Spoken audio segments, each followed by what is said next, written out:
Hello and welcome to session 8 unit 1 in a strategic management course of MBA program. I am Pankaj Chauhan. I am associated with Ajay Kumar Garg Institute of Management Ghaziabad.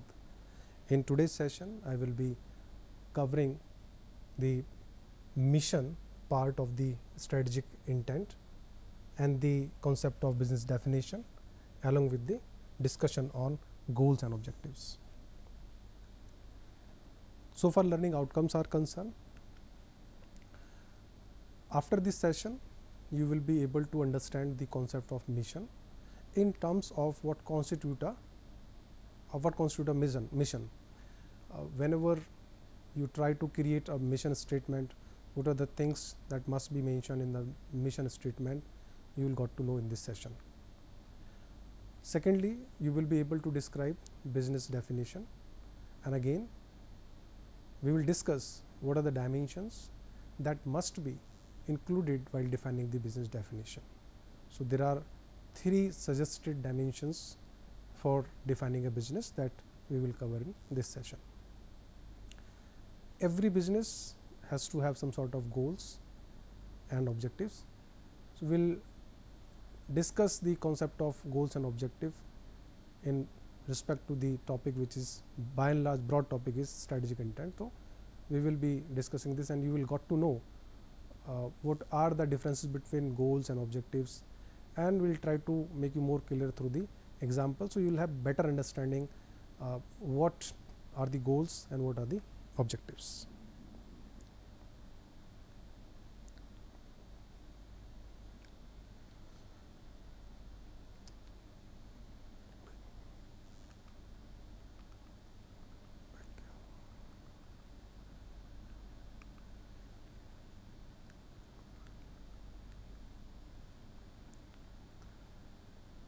So in the previous session we discussed strategic intent and the hierarchy of strategic intent. Then we see that vision is very important, and it is the strategic intent that help us in deciding what we are seeing in terms of future of the organization. Strategic intent also set the direction of the choices that we make as a management of a company. There is a very interesting case of Ben and Jerry, which is a US based ice cream maker. It was acquired by Unilever in year 2000. Now this is not the big news, because a lot of companies during their process may be acquired, may be sold out to the other players. The news for which Ben and Jerry was in there is that Ben and Jerry agreed to get sold to Unilever for a bid which is 4th lowest. So there were the companies who were offering even far more amount for Ben and Jerry, but Ben and Jerry decided to go with Unilever. So what was the reason why Ben and Jerry go for Unilever was the news and was more of the concern area. When we try to understand this decision of why not to pick up the company who was offering the highest, but referring to a company which is offering them the lowest one, the answer to this question lies in the statement given by Ben and Jerry, and they explained that they chose Unilever because Unilever not only agreed to give them the better price, but also agreed to go with these conditions. So Ben and Jerry basically was more concerned about the company who is acquiring Ben and Jerry, that the acquiring company must fulfill these conditions. Now what are these conditions? Other than the more than 300 million US dollar, Unilever also agreed to to these conditions. Condition number 1, Unilever will continue the donation of 7.5% of Ben & Jerry profit to a foundation. So, whatever be the profit of Ben & Jerry, every year Unilever will donate 7.5% out of that profit to that foundation, will continue to. Second condition was Unilever will not cut any job. This is very important, because in case of acquisitions, restructurings took place and a lot of people lost their job. So, Ben & Jerry was putting this condition, put that condition that Unilever will not cut any job. Unilever will not change the process of ice cream making, because this is the process that led to a particular kind of taste to the ice cream. If you change this process, that will give some bad or a kind of different taste to their consumers. So, they put this condition and Unilever agreed that Unilever will not change the process of ice cream making. Another very important condition which Ben & Jerry asked Unilever to follow was that Unilever will contribute $5 million to a fund which support minority owned businesses. And even more interestingly, the last condition, that Unilever will distribute $5 million to employees in next 6 months.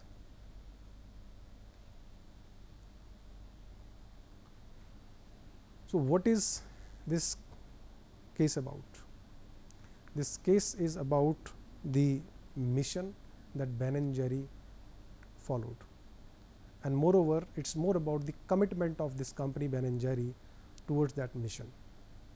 Most of the company do have their mission, but at the time where they have to test themselves whether they are committed to that mission or not, Ben & Jerry here is a winner. These conditions, what these conditions reflect? These conditions reflect the mission, the very core purpose of being there into the business that Ben & Jerry drafted. These conditions reflect that Ben & Jerry taking care of the employees by preventing any job cut.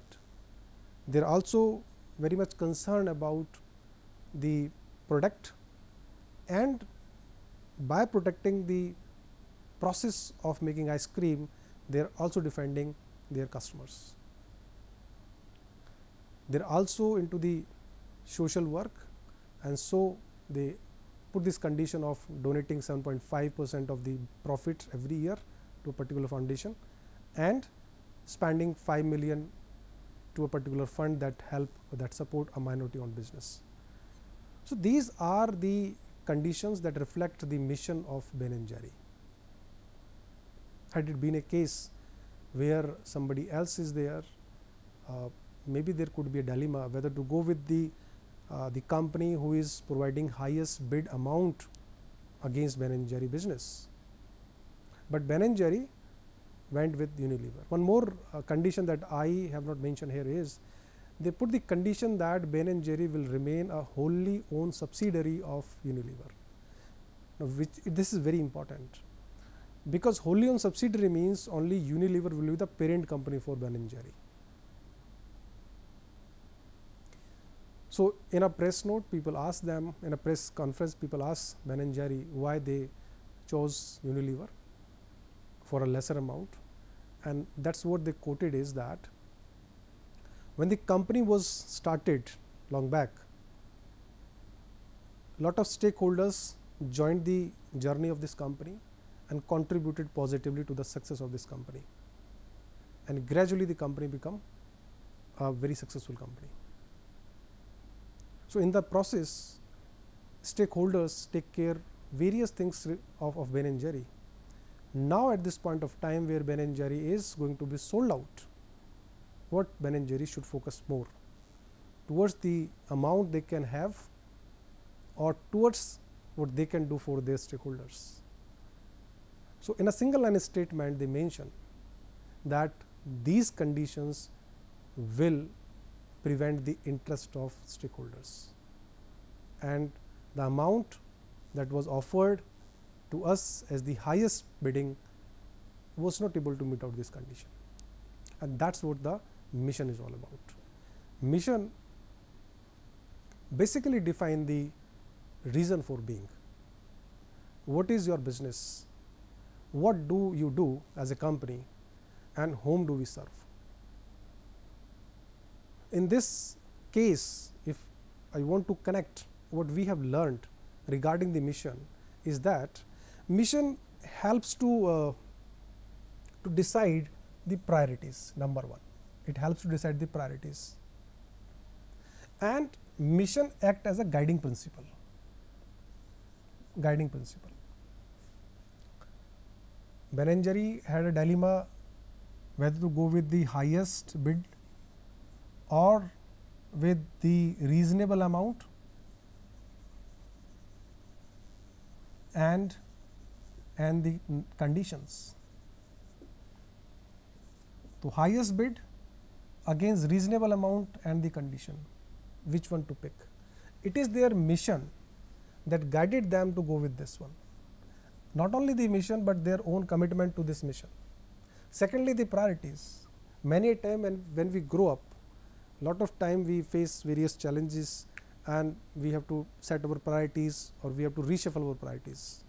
So, what to do first, what to do next, if we are very clear about mission, because mission is basically a statement of reason for being. So, what you are doing currently will also affect, will also represent your mission. So, what should be your priority right now at present time? That priority you can easily set out with the help of understanding of your mission. So, broadly, mission statement is basically the statement of enduring purpose. When we say enduring purpose, it means lasting purpose, long lasting. You will not change this purpose. For example, Ben & Jerry was into the ice cream making business, okay, but they were also taking care of various social things. They were contributing to a particular foundation. They were taking care of a firm, that of a foundation which was taking care of the minority led businesses. So, they were also into the social work, and it is therefore the mission statement differentiate an organization from the other organization of similar kind. So, it is not just the branding that will create the differentiation. The differentiation began with the moment a company stated its mission, because this mission will going to define their enduring statement of their purpose and how they are different from their nearby competitors.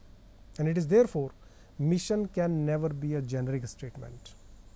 We cannot say, okay, this is the mission statement and we can use this mission statement for all these kind of companies which are coming under segment this one. This is not possible, because mission statements are very much specific. They actually define the long term identity of the company. Many a time when we define the mission statement, we refers to the company focus or the product focus mission statement. That is another part. What mission can also do for us?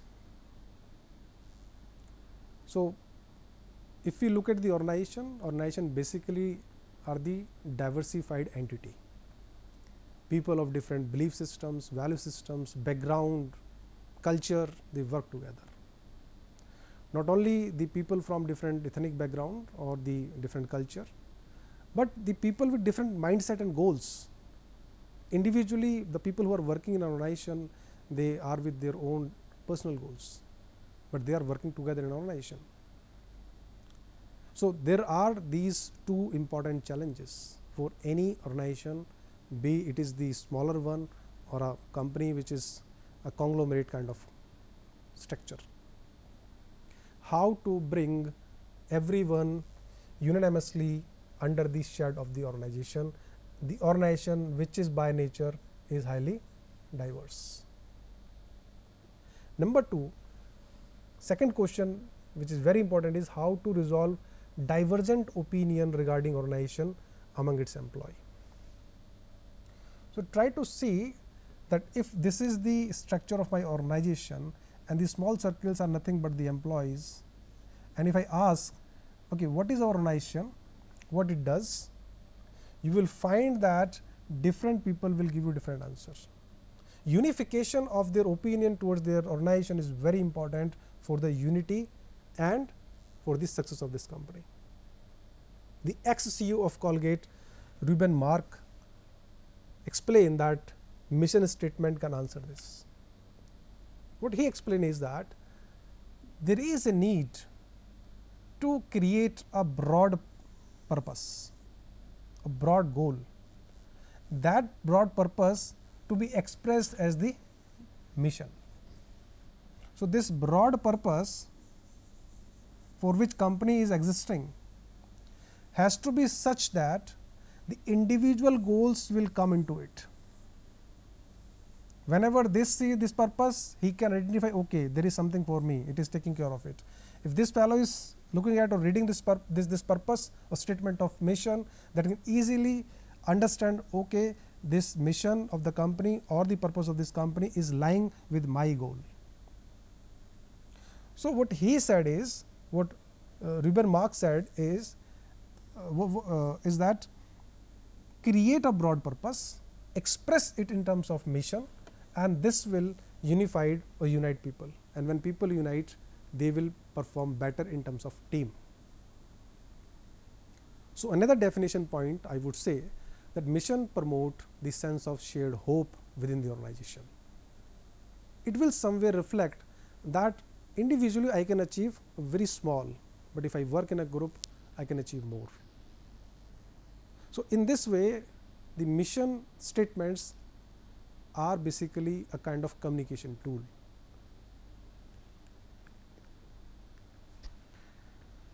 Now, very interesting topic which we can discuss here is what should be taken care when we draft a mission statement.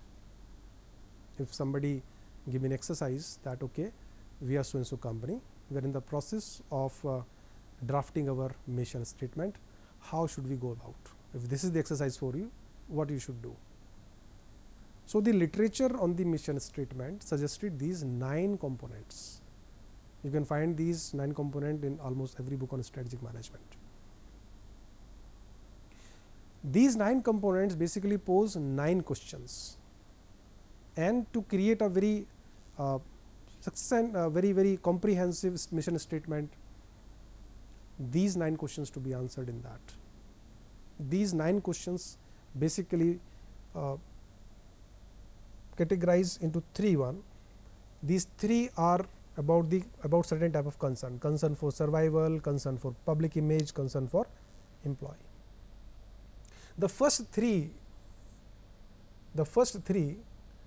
are about what is the business of this company, who are the customers, how does company offer to customer, what is unique in them, what product and services you are offering, what is unique in them, and the market in terms of geographical boundaries where you are serving. In the next 3, they represent the psychological construct or psychological expression what company is supposed to. For example, self concept. During the mission statement, somewhere it has to be answered by one word, by one statement. Choice can be varied, but it should be addressed that what are the firm's strength and competitive advantage. Technology. What is the company's key technology? Now, somebody can ask, okay, if I am not a tech firm, how can I answer this question? So, let me tell you that this term technology is little disguised here. It is not that technology that we thought of. It is about the mechanism, how you will be working out what you supposed to do. It is about the mechanism, and we will discuss this when we cover up the business definition portion in this session only. So, what is the mechanism that company will adopt that has to be a part of this mission statement? Philosophy, the fundamental beliefs, the values and the philosophies. Again, as I mentioned, that it's the choices of words or the content can vary, but fundamental belief and values should be the part of mission statement.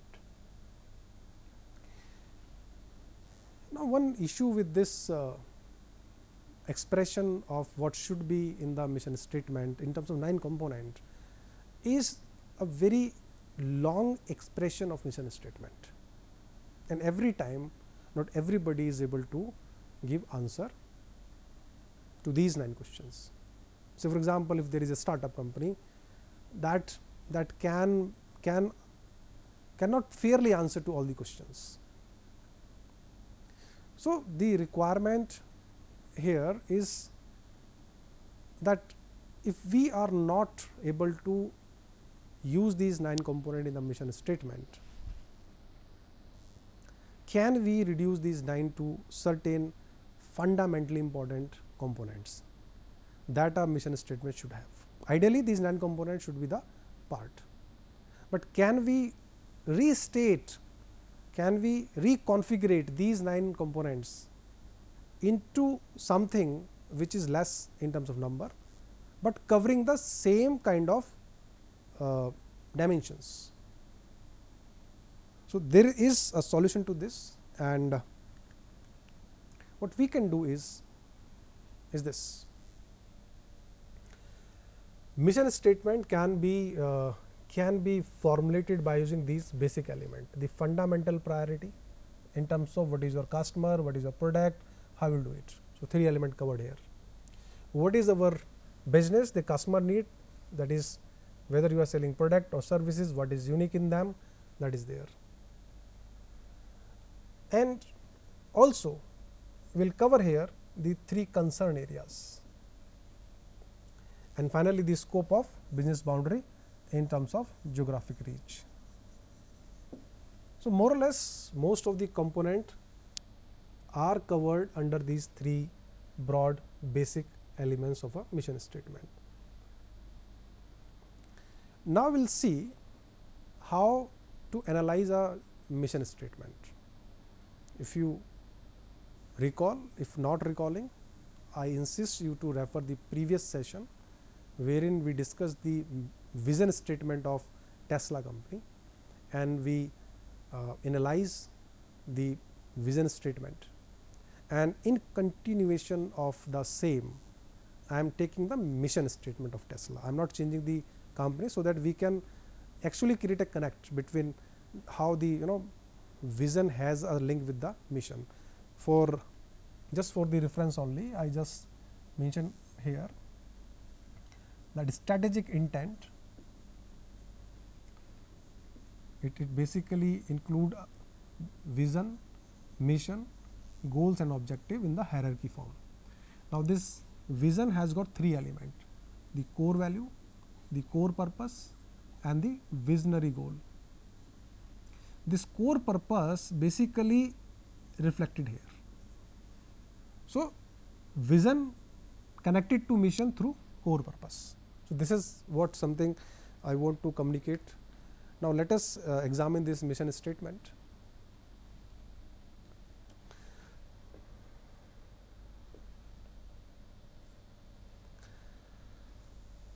The mission statement of Tesla says to accelerate the world's transition to sustainable energy. What is our business? Business is renewable energy, and fundamental priority is speed and shift from petrochem to sustainable or renewable energy, and the scope of business boundary is global. The company wants to serve globally, world's transition. So, we see that by and large their mission statement include all these three basic elements. So, you can conduct exercise wherein you can list down all the mission statement of the company in this way, and herein you can mention whether the statements, whether these the fundamental basic elements are there in their mission or not. Now, what is business definition? So, different business define their business differently. For example, a air conditioning company can define taking the reference of their product that we make air conditions. They can take the reference of market in a little philosophical manner. They can say we provide climate control at home. Similarly, an oil company can define their business, we sell petrol. The same oil company can define that we supply energy. So it's just merely the expression of your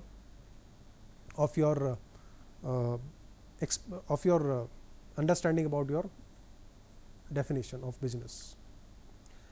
Derek Abel explained 3 dimensions that must be present in the business definition. One is your definition of business should include the consumer group, that who is being satisfied, individual or industrial, customer need, what is being satisfied, the utility or the function, that has to be very much clear or to be the part of your business definition. And finally, alternative technology. Again, this alternative technology is nothing but the mechanism. You can understand this in terms of business model.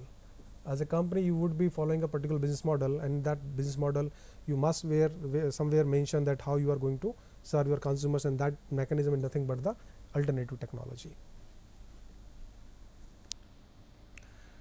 Now, the last part of this session is about goals and objectives. As I said, every business has to have a goal. They create the goal when we on a journey towards future. So business goals describe what a company expect to achieve over a period of specific time, maybe in short term, maybe in long term, that we can categorize. Goals are deliberately planned results which guide reactions. So they are more generic, whereas the objectives define the enactment steps, implementation steps to reach that identified goal. So objectives are more specific.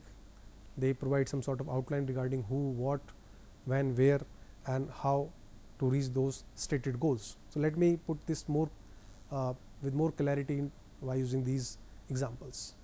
So if I set this goal, that my goal is to reduce the cost of production. So this is very generic, very generic. It has no particular deadlines, no specification.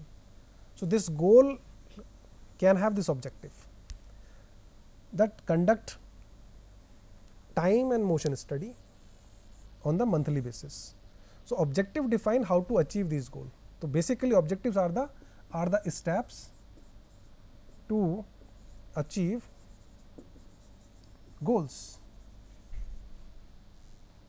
Similarly, in second example, improve employee productivity, that can have the objective of develop and execute shift wise per employee production plan. It is more specific. We have expressed that okay, what we need to do is to develop and execute a shift wise per employee productivity or production plan, because if we do this, we will be able to improve the productivity of employees.